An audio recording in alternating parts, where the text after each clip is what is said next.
ಪ್ರಭಾವಿ ಸಚಿವ ಸತೀಶ್ ಜಾರಕಿಹೊಳಿ ಭಾವನೆಗೆ ಇಡಿ ಶಾಕ್ ಎದುರಾಗಿರುವಂತಹದ್ದು. ಲೋಕೋಪಯೋಗಿ ಸಚಿವ ಜಾರಕಿಹೊಳಿ ಭಾವನೆಗೆ ಇಡಿ ಆಘಾತ.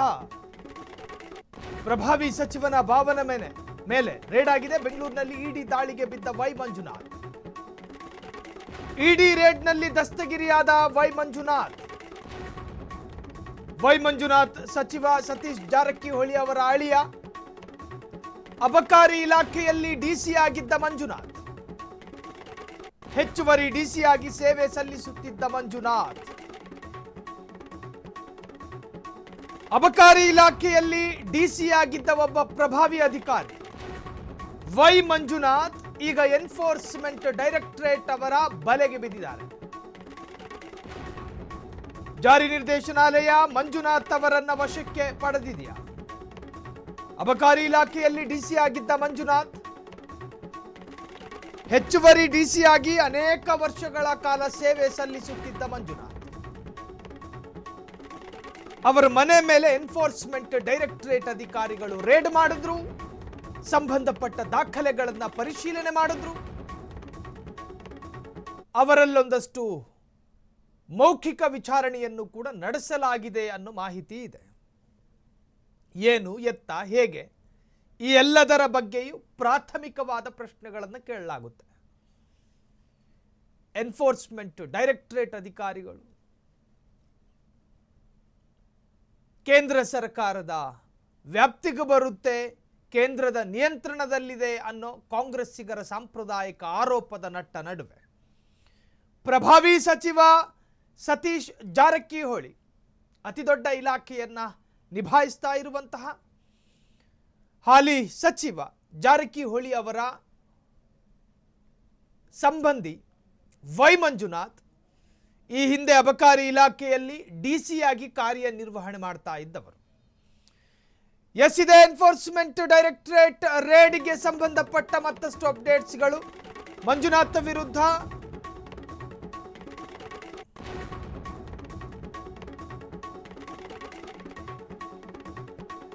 ನೂರಾರು ಕೋಟಿ ಬೇನಾಮಿ ಆಸ್ತಿ ಮಾಡಿರುವ ಆರೋಪ ಇದೆ.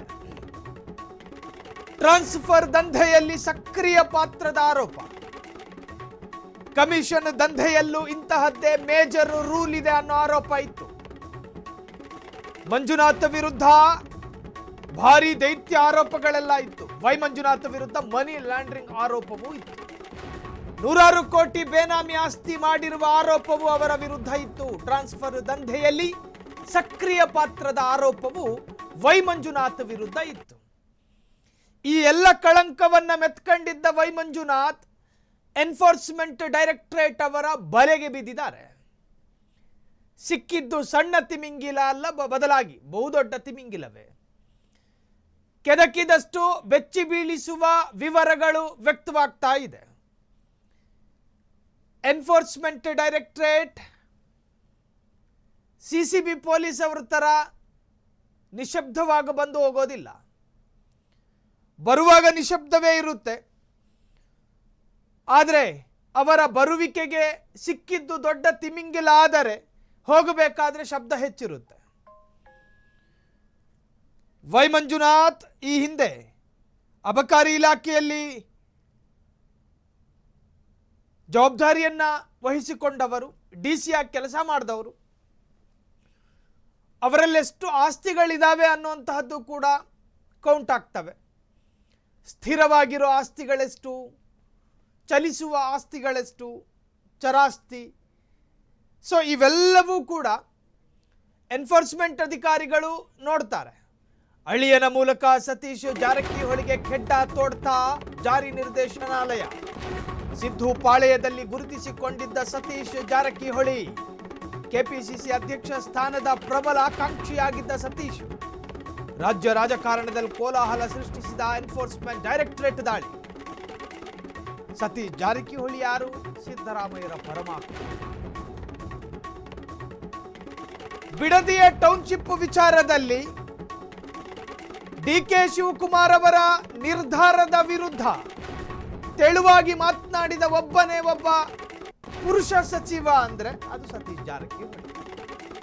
ಸರಿಯಾಗಲ್ಲ ರೈತರನ್ನ ವಿರೋಧ ಕಟ್ಕೊಳ್ಳೋದು. ಕೈ ಬಿಟ್ಟಿದ್ದಿದ್ರೆ ಚೆನ್ನಾಗಿರ್ತಿತ್ತು ಅಂತ ಹೇಳಿದರು ಸತೀಶ್ ಜಾರಕಿಹೊಳಿ. ಅದರ ಎಫೆಕ್ಟ್ ಆಗೋತ್ತಿಲ್ಲ. ಸಿದ್ದರಾಮಯ್ಯರ ಪರಮಾಪ್ತ ವಲಯದಲ್ಲಿ ಗುರುತಿಸಿಕೊಂಡ ಕಾರಣಕ್ಕೆ ಅವರ ಮನೆ ಮೇಲೆ ಎನ್ಫೋರ್ಸ್ಮೆಂಟ್ ಡೈರೆಕ್ಟರೇಟ್ ದಾಳಿ ಆಗಿದೆಯಾ ಕ್ವಶ್ಚನ್ ಮಾರ್ಕ್. ಸತೀಶ್ ಜಾರಕಿಹೊಳಿ ಅವರನ್ನ ಗುರಿಯಾಗಿಸಿಕೊಂಡು ಅವರ ಅಳಿಯನನ್ನ ಸ್ಪರ್ಶ ಮಾಡುವ ಪ್ರಯತ್ನಗಳಾಯ್ತಾ?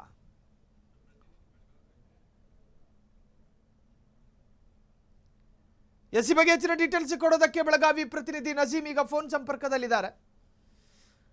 ನಜೀಮ್, ಈಗ ಸತೀಶ್ ಜಾರಕಿಹೊಳಿ ಅವರ ಅಳಿಯನ ಅರ್ಥಾತ್ ಸಂಬಂಧಿ ಮನೆ ಮೇಲಿನ ದಾಳಿ ಇದು ರಾಜಕೀಯ ಪ್ರೇರಿತ ಅಂತ ಈಗಾಗಲೇ ಚರ್ಚೆ ಆಗ್ತಾ ಇದೆ. ಸೊ ಈ ಬಗ್ಗೆ ಮಾಹಿತಿ ಕೊಡೋದಾದ್ರೆ.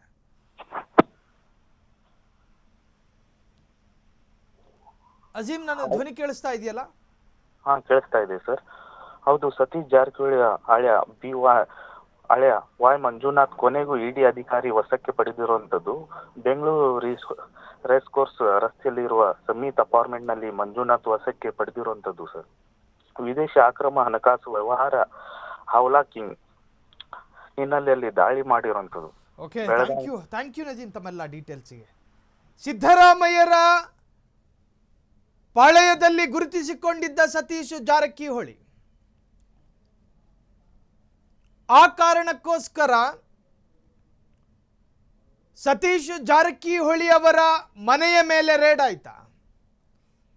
ಅಳಿಯನ ಮೂಲಕ ಸತೀಶ್ ಜಾರಕಿಹೊಳಿಗೆ ಖೆಡ್ಡ ತೋಡೋದಕ್ಕೆ ಎನ್ಫೋರ್ಸ್ಮೆಂಟ್ ಡೈರೆಕ್ಟರೇಟ್ ಅಧಿಕಾರಿಗಳು ಪ್ಲಾನ್ ಮಾಡಿ ರೇಡ್ ಮಾಡಿದ್ರ? ಸಿದ್ದರಾಮಯ್ಯರ ಪಾಳೆಯದಲ್ಲಿ ಗುರುತಿಸಿಕೊಂಡಂತಹ ಪ್ರಭಾವಿ ಸಚಿವರು ಸತೀಶ್ ಜಾರಕಿಹೊಳಿ, ಕೆಪಿಸಿಸಿ ಅಧ್ಯಕ್ಷ ಸ್ಥಾನದ ಪ್ರಬಲ ಆಕಾಂಕ್ಷಿಯಾಗಿದ್ದ ಸತೀಶ್ ಜಾರಕಿಹೊಳಿ ಈಗ ರಾಜ್ಯ ರಾಜಕಾರಣದಲ್ಲಿ ಇಡಿ ದಾಳಿ ಕೋಲಾಹಲವನ್ನೇ ಸೃಷ್ಟಿ ಮಾಡಿದೆ. ಸಿದ್ದರಾಮಯ್ಯರ ಕ್ಯಾಬಿನೆಟ್ನಲ್ಲಿ ಲೋಕೋಪಯೋಗಿ ಇಲಾಖೆಯನ್ನ ನಿಭಾಯಿಸ್ತಾ ಇದ್ದವರು, ಸಿದ್ದರಾಮಯ್ಯರ ಸ್ಥಾನ ಬದಲಾದರೂ ಸಚಿವ ಸತೀಶ್ ಜಾರಕಿಹೊಳಿ ಅವರ ಇಲಾಖೆ ಬದಲಾಗಲಿಲ್ಲ. ಡಿಕೆ ಕ್ಯಾಬಿನೆಟ್ನಲ್ಲೂ ಕೂಡ ಅವರಿಗೆ ಸಿಕ್ಕಿದ್ದು ಅದೇ ಇಲಾಖೆ. ಆದರೆ ಇಲ್ಲಿ ವಿಚಾರ ಇರೋದು, ಅಂಡರ್ಲೈನ್ ಮಾಡಬೇಕಾದಂತಹ ವಿಚಾರ ಅಂದರೆ ಅವರು ಕೆಪಿಸಿಸಿ ಸ್ಥಾನದ ಆಕಾಂಕ್ಷಿಯಾಗಿದ್ದರು, ಡಿ ಸಿ ಎಂ ಸ್ಥಾನಕ್ಕೂ ಆಕಾಂಕ್ಷಿಯಾಗಿದ್ದರು.